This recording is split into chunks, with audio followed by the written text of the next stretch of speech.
introdução na terça-feira sobre 1 Pedro. Vimos que essa carta está destinada aos forasteiros da dispersão. Aqui está tratando do povo de Deus, que está disperso aqui neste mundo. E disperso porque somos forasteiros, porque a nossa pátria celestial está nos céus. E diante disso, nós estamos num momento onde, vamos entender, anos 60, 61, Paulo está na prisão domiciliar em Roma. Escreve as cartas de prisão, como já estudamos. Fábio, obrigado. No ano 63, essa carta é escrita. Só para nós entendermos o cenário. No ano 54, lá atrás, Nero entrou como imperador. Ano 63, ele escreve a carta. Para nós, Pedro. No ano 64, Nero põe fogo em Roma e começa a perseguição da igreja. E aqui nós estamos num cenário de perseguição, mas não ainda esta perseguição, mas a perseguição que nós temos. As hostilidades, porque somos crentes. As exclusões, porque somos crentes. As circunstâncias da família, porque somos crentes. Muitas vezes a perda de amigos, porque somos crentes. E eles estavam sendo maltratados nesse sentido. Sofrimentos. Hostilidade por parte da sociedade. Até mesmo hostilidade policial estava ocorrendo sobre eles. Então Pedro escreve essa carta para que eles tenham coragem. Esse é o propósito da carta. Encorajar a honrar a Deus diante de crescente oposição. E estava só começando. No ano 64, Nero já começa usar crente de tocha, de iluminação. Com reações adequadas ao sofrimento. Quais são as reações adequadas ao sofrimento? Esse é o nosso assunto de hoje. Quais são as reações adequadas ao sofrimento? Nós vamos ver do versículo 3 ao versículo 5 apenas hoje. Tá? Era para ir um pouquinho mais para frente, mas aí eu pensei, puxa, mas não vai dar para explorar o texto. Vamos explorar um pouquinho mais e trabalhar com mais detalhes. Muito bem. Incentivos espirituais.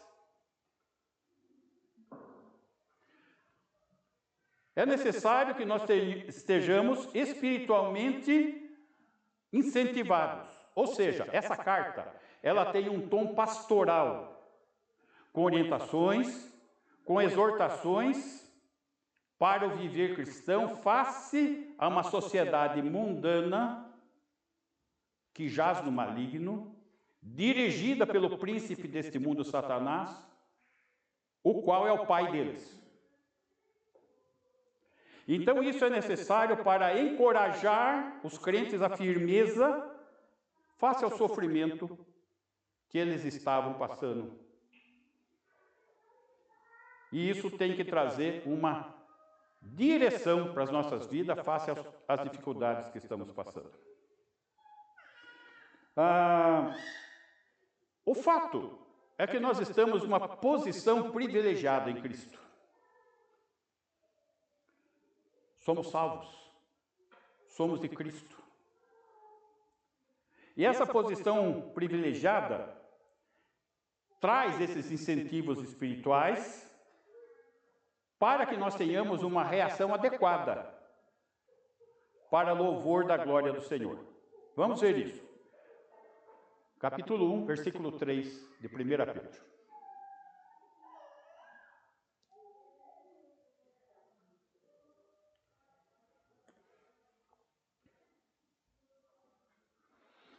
Bendito o Deus e Pai de nosso Senhor Jesus Cristo, que segundo a sua muita misericórdia, nos regenerou para uma viva esperança, mediante a ressurreição de Jesus Cristo entre os mortos.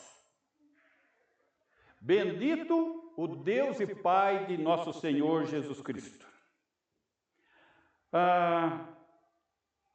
Isso começa com louvor à glória do Senhor. Começa louvando o autor da salvação, que nos escolheu antes da fundação do mundo, onde o Deus Pai destaca a divindade de Jesus Cristo. Bendito Deus e Pai de nosso Senhor Jesus Cristo. Só a palavra Senhor já identifica. No grego é Kyrios, que é o termo usado para Deus. Ou seja, Jesus é Deus. Jesus, esse nome, Yeshua, significa Salvador. Ele é o Senhor Salvador. E o Cristo, o ungido de Deus, o Messias de Israel, o nosso Salvador. Assim começa esse aspecto de uma esperança imortal. É isso que está no versículo 3. Esperança imortal, segundo a sua muita misericórdia. Essa muita misericórdia foi que nos regenerou para uma viva esperança. Agora, o que é misericórdia? Misericórdia é um coração que se compadece da miséria. Somos miseráveis. E o coração de Deus se compadeceu da nossa miséria. Não temos mérito, somos miseráveis. Não temos esperança. Mas o Senhor nos escolheu em amor para essa viva esperança. Isso é misericórdia. Num amor leal pelo sofrimento do outro, nós. Essa viva esperança se baseia no quê? Na palavra viva, que é a semente da salvação. Versículo 23, aqui de 1 Pedro. Pois fostes regenerados, ou gerados de novo, está falando do novo nascimento, não de semente corruptível, não de uma semente humana, mas de uma semente incorruptível, mediante a palavra de Deus. Qual que é a semente incorruptível? A palavra de Deus. A palavra de Deus, ela é viva, a qual vive e é permanente. O céu e a terra poderão passar, mas a sua palavra não passará. Ela é permanente, ela é a palavra de Deus.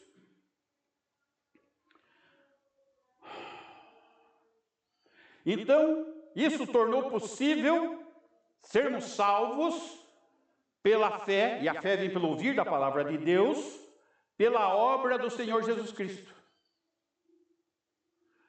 Não é qualquer fé que salva. Tem muita fé falsa. A fé salvadora é a fé na pessoa de Jesus, na obra de Cristo por nós pecadores, que não temos mérito nenhum.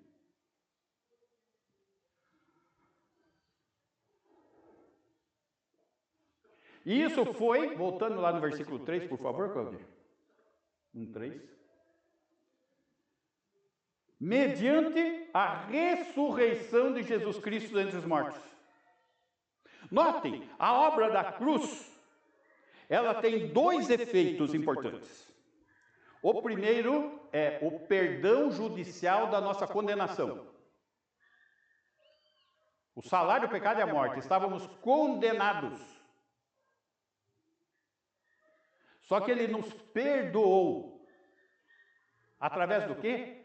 Do seu sacrifício, do seu sangue derramado. A palavra de Deus diz lá em Hebreus que sem derramamento de sangue não há perdão de pecado.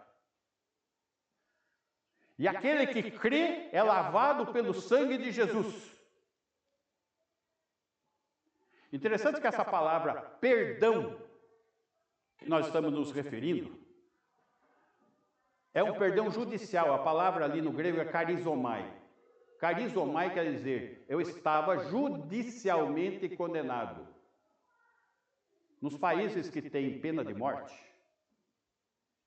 um cidadão que está condenado à morte, ele está no corredor da morte, numa cela lá. Diante da sociedade, ele já é considerado morto. Ele não tem mais direito de propriedade, ele não tem mais direito de voto, ele não tem mais direito de nada, ele está morto. Essa é a condição do pecador, morto. Só que quando nós cremos em Jesus, nós recebemos esse perdão. Essa é a obra de Cristo. Só que a obra de Cristo não para no perdão, podia parar ali. Mas ele ressuscitou. Ele venceu a morte. Ele é a primícia dos que dormem. Ele tem condições de ter um amor leal, misericordioso, porque nós estamos na miséria, para nós recebermos aquilo que não merecemos, vida eterna. Note, nós merecíamos o quê? Condenação. Ele pagou o preço. Nós não merecemos vida eterna. Ele deu. A obra de Cristo é isso. São dois fatores.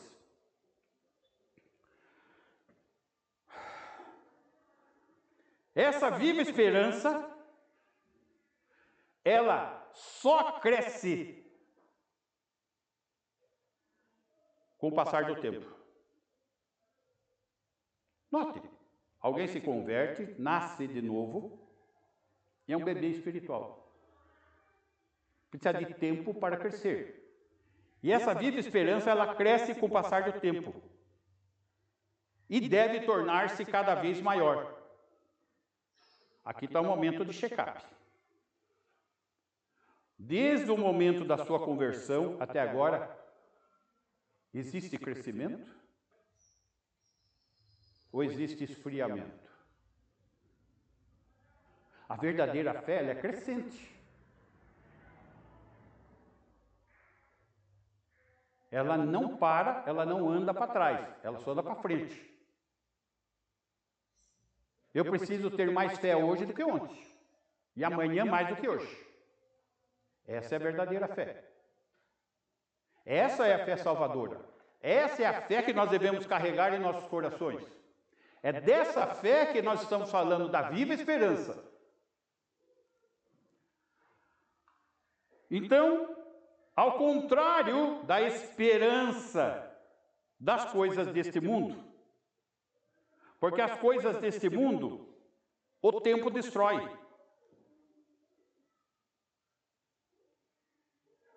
Nada cresce. As coisas são destrutíveis.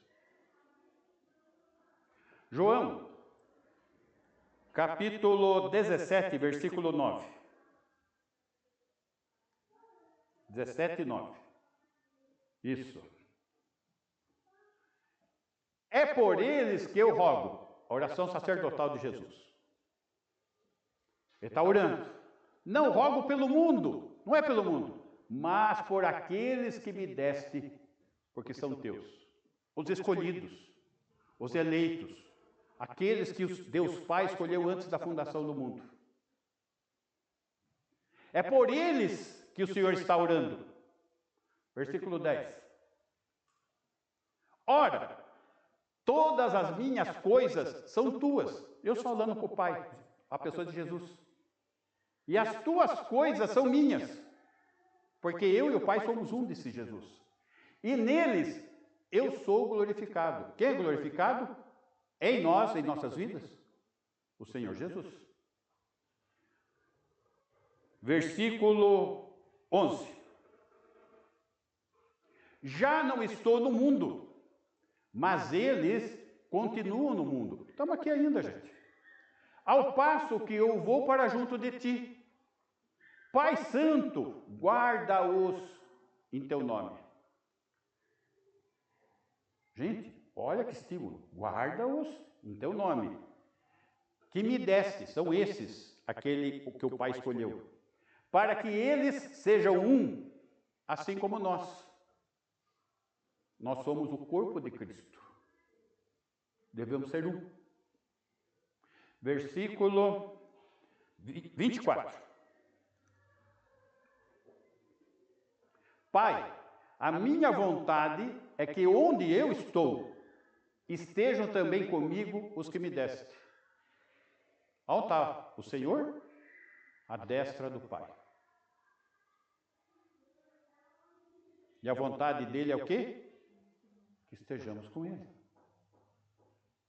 Para que vejam a minha glória que me conferiste. Meus irmãos, a passagem desta vida para uma vida melhor. Hoje nós temos Cristo na nossa fé, no nosso coração, mas ali é mais pessoal, é vendo. Porque me amaste antes da fundação do mundo.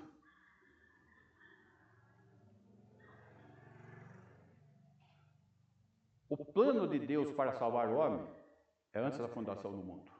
A entrega do seu filho é antes da fundação do mundo. Tudo está na mão do Senhor, que é soberano. Está tudo no controle dele.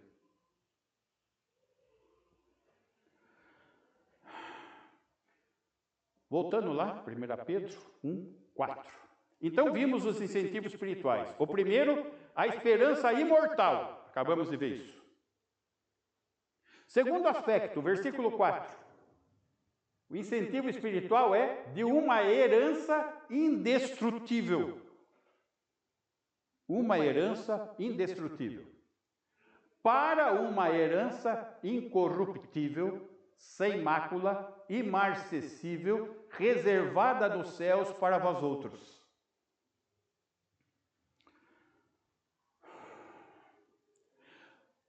Como filhos de Deus que somos, nós participamos da sua herança. Nós somos filhos. Somos herdeiros. Uma herança na glória, que é diferente de qualquer outra herança terrena. Por quê? Porque esta herança do Senhor, ela é incorruptível. Romanos capítulo 8, versículo 17. Romanos 8, 17.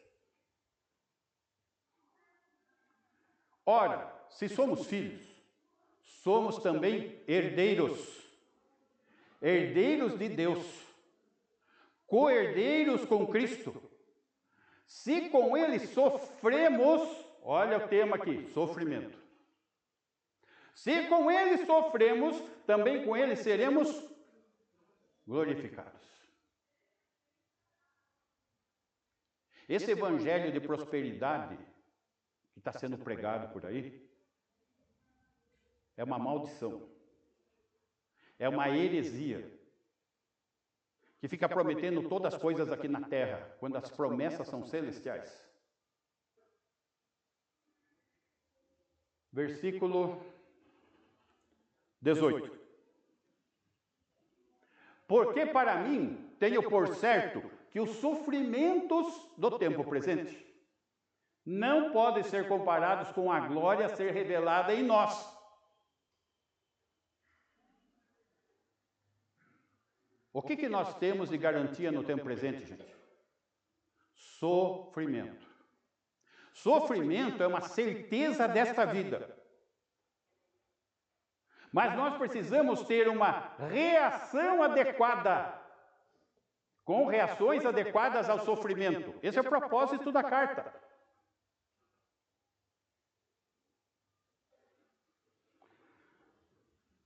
Voltando lá, Claudinho, por favor, versículo 4, 1 Pedro. Esta herança é incorruptível. Ela não vai sofrer corrosão, ela não vai sofrer rachaduras. Quem tem casa mais antiga sabe disso. Ela não vai sofrer decomposição. Quem tem carro velho sabe disso. Ela não vai ser destruída. Ela não pode ser destruída. Ela é resistente à morte.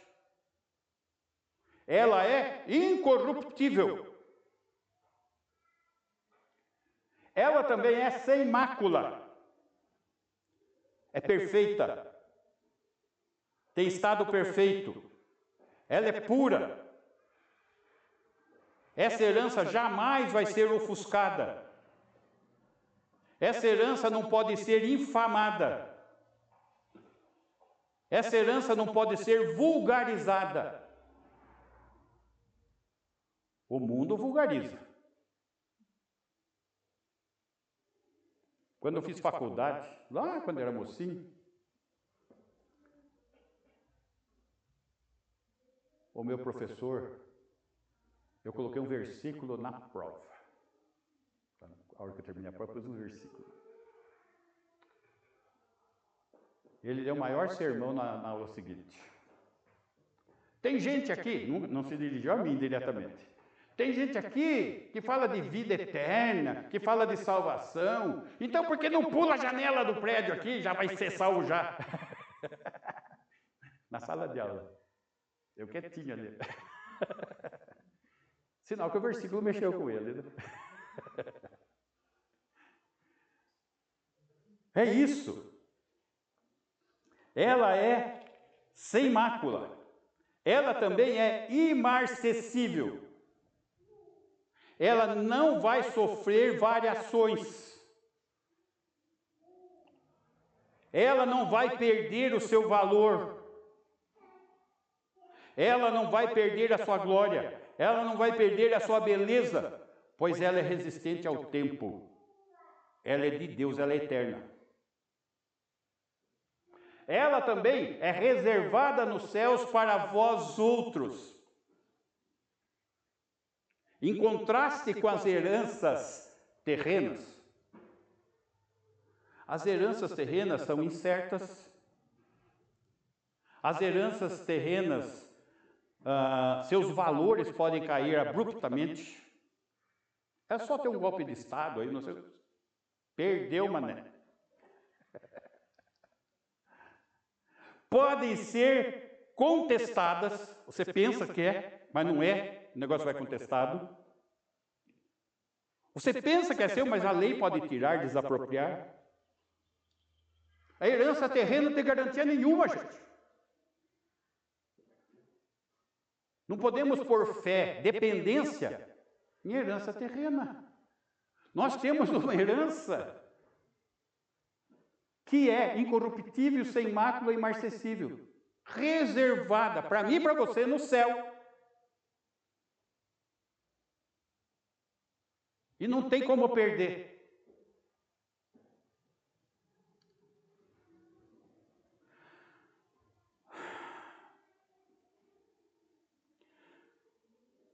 Primeira Coríntios, capítulo 15, versículo 19.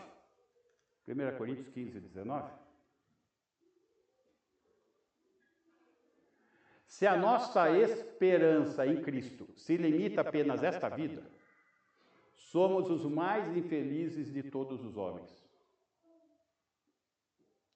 Aonde você está buscando pôr a sua alegria?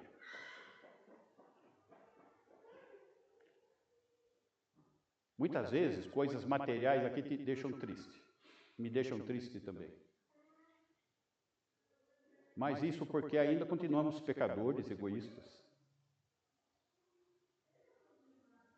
Nós temos muito mais garantido com o Senhor. Versículo 5. 1 Pedro 1,5.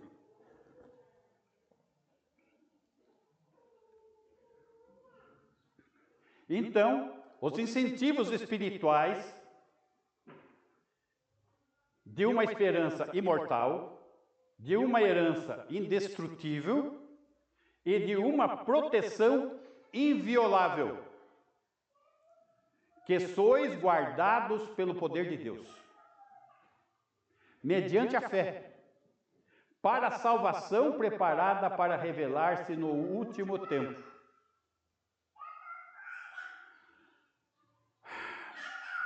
Os cristãos são guardados para esta herança. Uma vez que aqui neste mundo, o herdeiro também pode morrer. Puxa, eu tenho uma herança. A pessoa morre antes de receber a herança. E aí? Que herança é essa? Aqueles que foram escolhidos na eternidade. Que eternidade? Na eternidade passada. Salvos no tempo presente e guardados para a eternidade futura. Aqui está falando da eternidade futura, não está falando desse momento. Nós estamos guardados, a herança está guardada para a eternidade futura. E essa eternidade futura possui dois aspectos. O primeiro, que ela é guardada pelo poder de Deus. É um aspecto divino. Filipenses capítulo 4, versículo 6. O aspecto divino, guardado pelo poder de Deus. Não andeis ansiosos de coisa alguma, em tudo, porém, sejam conhecidas diante de Deus as vossas petições, pela oração, pela súplica, com ações de graças. Versículo 7. E a paz de Deus, que excede todo entendimento, guardará o vosso coração e a vossa mente em Cristo Jesus. Porque nós somos guardados pelo poder de Deus. Mas nós continuamos pecadores. E eu sou um testemunho de pecador. Estão vendo minha mão aqui que parece uma mancha branca, mancha branca. O meu corpo também é cheio de mancha branca.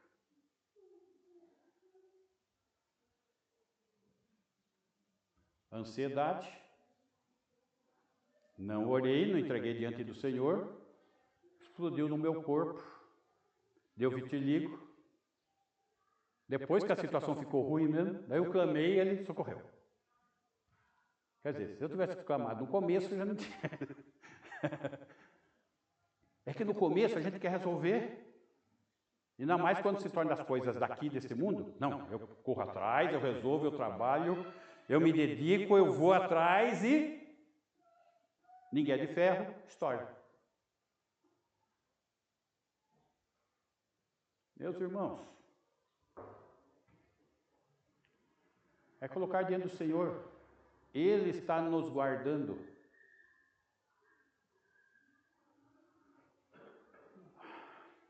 Esse é o 7, né? Versículo...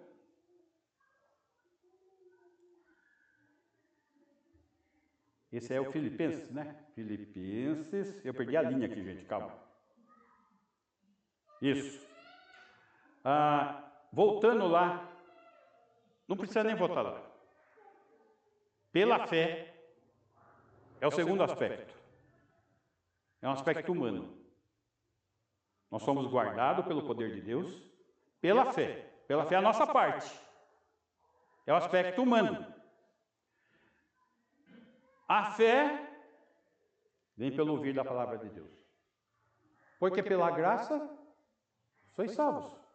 Mediante o quê? A fé. Isso não vem de vós, é dom de Deus. Até a parte humana é Ele que dá. Não de obras, para que ninguém se glorie.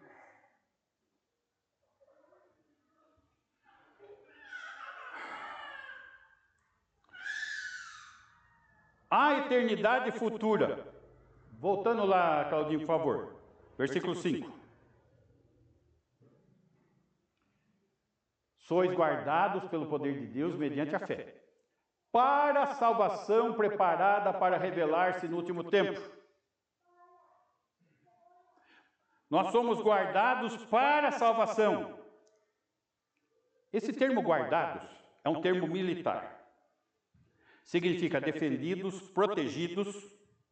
E o tempo verbal aqui é um termo que indica que constantemente guardados. Não é por um momento ou outro, constantemente guardados. A todo momento guardados. E ninguém é guardado pela própria força. Davi não matou Golias? Quem resolveu a força do Golias? Ninguém é guardado pela própria força, mas pela fidelidade de Deus. E o sofrimento de hoje representa a glória de amanhã, para nós e para os incrédulos. A glória de hoje representa o sofrimento de amanhã, é o inverso. Hoje, uxa! E amanhã? Sem Deus. Aonde vai ficar essa glória terrena? Sem esperança. Romanos capítulo 8, versículo 31.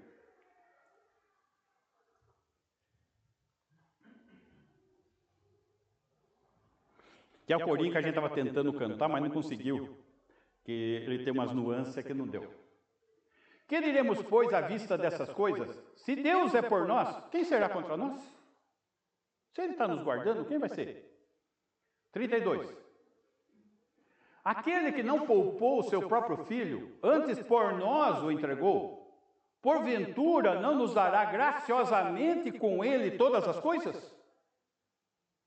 33. Quem tentará acusação contra os eleitos de Deus? Aqueles que foram escolhidos antes da fundação do mundo? É Deus quem os justifica. 34. Quem os condenará? Ninguém, gente. É Cristo Jesus quem morreu, ou antes quem ressuscitou, o qual está à direita de Deus e também intercede por nós. Nós temos um intercessor diante de Deus. Só lembrando de quando nós estudamos Hebreus. O sumo sacerdote terreno no tabernáculo, ele ministrava em pé no tabernáculo. O nosso sumo sacerdote, o Senhor Jesus, está assentado à destra do Pai. Ele cumpriu seu papel. Só que ele intercede por nós. O primeiro mártir, Estevão, da igreja, quando estava para ser apedrejado, ele elevou os olhos aos céus e viu Cristo de pé, intercedendo por ele. Ele se levantou do trono.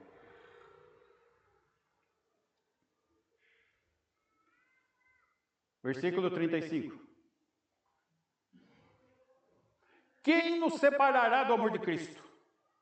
Será tribulação? Será angústia? Será perseguição? Será fome? Será nudez? Será perigo? Será espada? O que vai nos separar? Versículo 36. Como está escrito, por amor de ti, somos entregues à morte o dia todo. Estamos num mundo hostil, gente, em território inimigo. Fomos considerados como ovelhas para o matadouro. Sofrimento é uma certeza.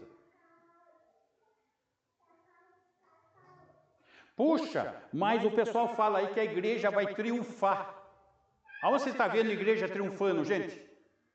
Aonde você vê que a igreja está implantando o reino de Deus na terra? Onde você está vendo isso? Estão vendo? A Bíblia não fala isso. A Bíblia fala que o Senhor virá na segunda vez, vai pisar as nações para estabelecer esse reino.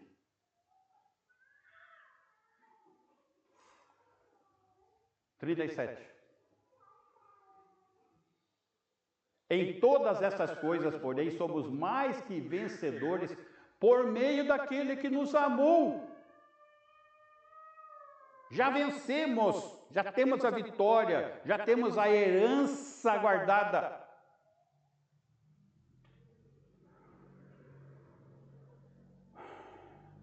(38)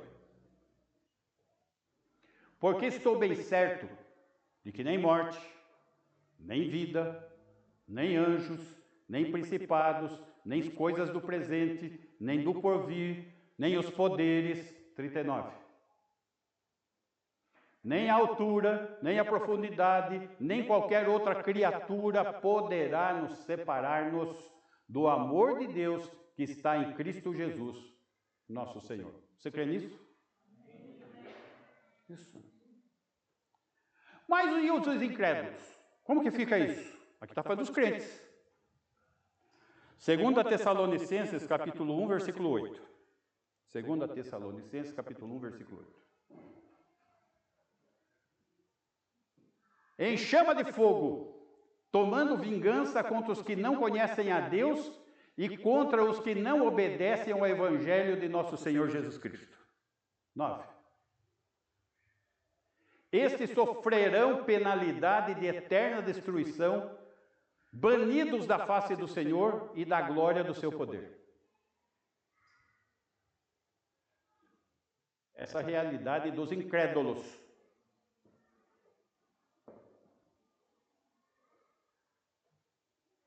Você conhece incrédulo? Imagino que muitos. Conhece incrédulo na sua família? Conhece incrédulo na sua vizinhança? Conhece incrédulo no seu trabalho? O que você está fazendo que não pregou ainda para eles? Você crê na salvação e na existência do inferno? Ou para você é uma parábola? Você não está levando a sério essa realidade.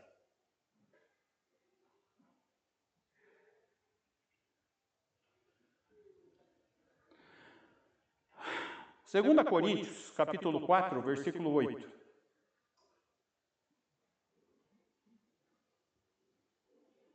Segunda Coríntios 4, 8. Em tudo somos atribulados, porém não angustiados, perplexos, porém não desanimados.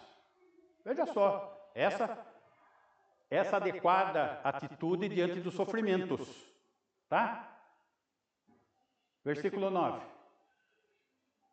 Perseguidos, porém não desamparados, abatidos, porém não destruídos.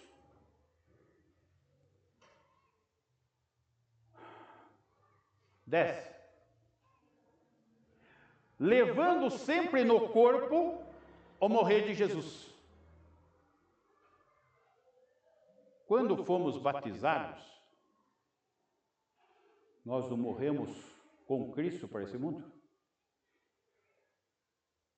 Para que também a sua vida se manifeste em nosso corpo, num corpo glorificado para receber essa herança. Versículo 16. Daqui mesmo, 4:16. Por isso, não desanimamos. Pelo contrário, mesmo que o nosso homem exterior se corrompa, a gente vai ficando velho, gente. Eu já estou com dificuldade de reconhecer pessoas já no fundo da igreja. Contudo, o nosso homem interior se renova de dia em dia. 17.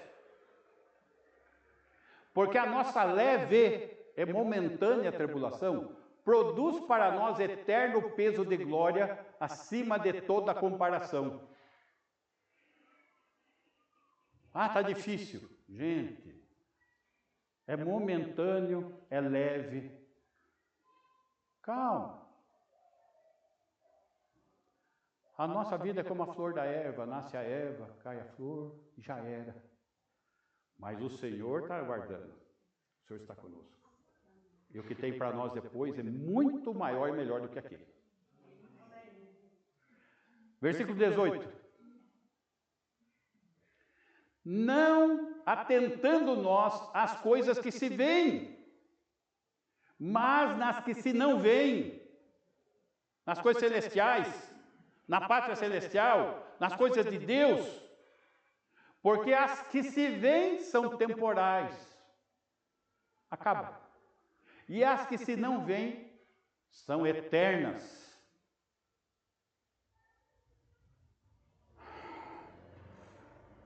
Versículo 18. Isto. Então, irmãos, a aparência externa é de absoluta fraqueza. Nós sabemos que somos fracos. Mas, na realidade, há uma força incomparável. E Paulo demonstrou isso. Paulo não foi impedido de pregar. Em nenhum momento o Senhor o abandonou. Acabamos de estar lendo aqui Coríntios, está falando do Paulo, tá? Por isso que estou citando o Paulo. Em vários momentos ele foi açoitado, ele foi apedrejado, ele foi colocado em grilhões, mas todas as vezes o Senhor o reergueu. Assim vai acontecer com a gente também.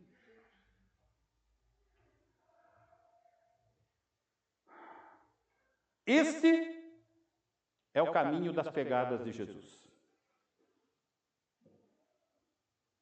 É um caminho de dor, de sofrimento. E se você quer ser discípulo de Jesus, você vai seguir essas pegadas aí. Tiago, capítulo 1, versículo 3. Estamos terminando.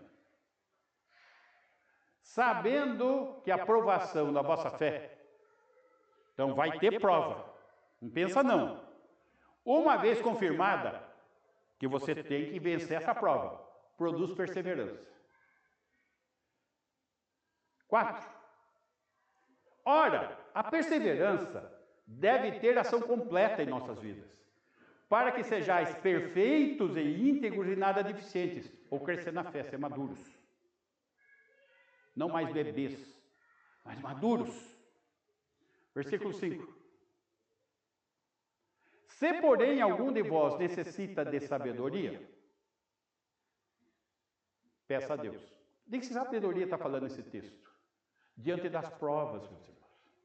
Senhor, eu não estou sabendo lidar com isso. Pede sabedoria. Que a todos dá liberalmente, à vontade, e nada lhes impropera, nada lança em rosto, e ser-lhe-á concedida. É fé. É confiança no Senhor.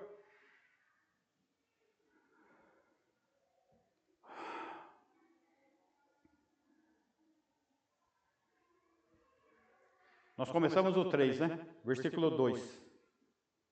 Eu pulei o 2. Eleitos. Não. Tiago mesmo. Desculpa, Claudinho. 1, 2. Aí já estava em Tiago. Meus irmãos, tende por motivo de toda alegria o passardes por várias provações. A provação é o quê? Bênção. Sofrimento é bênção, desde que esteja na mão do Senhor.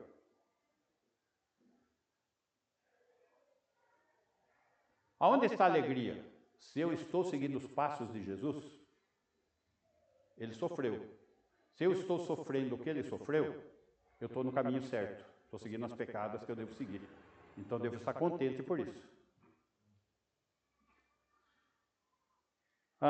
Ainda aí, versículo 16.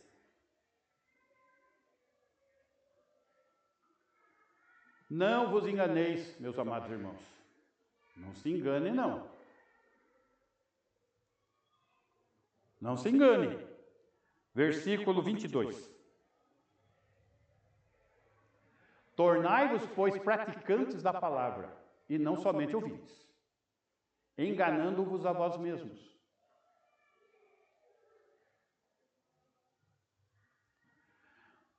Essa questão da prova, irmão, é o seguinte.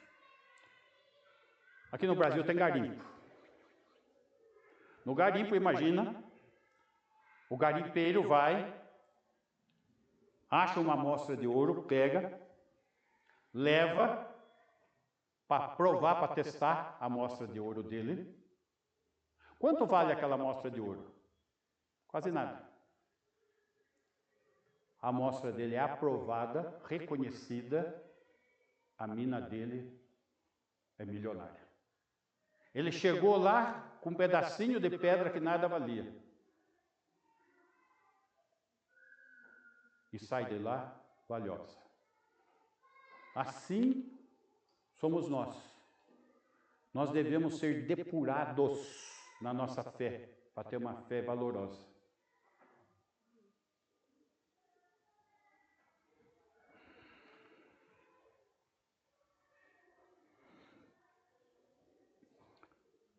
Mas, a pergunta é o seguinte, para encerrarmos. Qual tem sido o alvo da sua existência?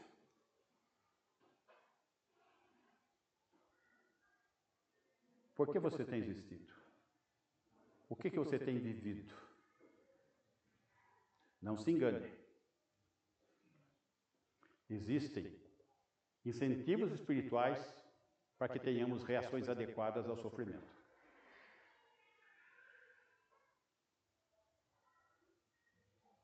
Que o Senhor nos ajude. Amém? Vamos ficar em pé?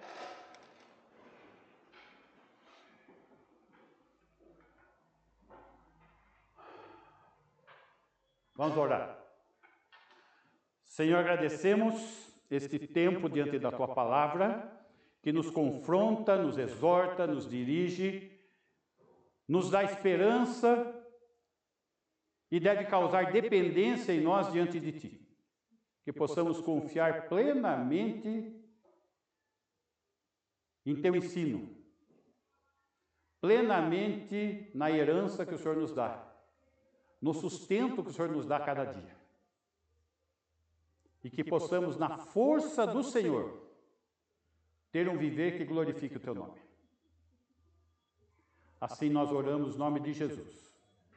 E que o amor de Deus o Pai, amor manifesto na entrega do Seu Filho, o Senhor Jesus Cristo, que tem derramado superabundante graça, Senhor, a cada dia em nossas vidas,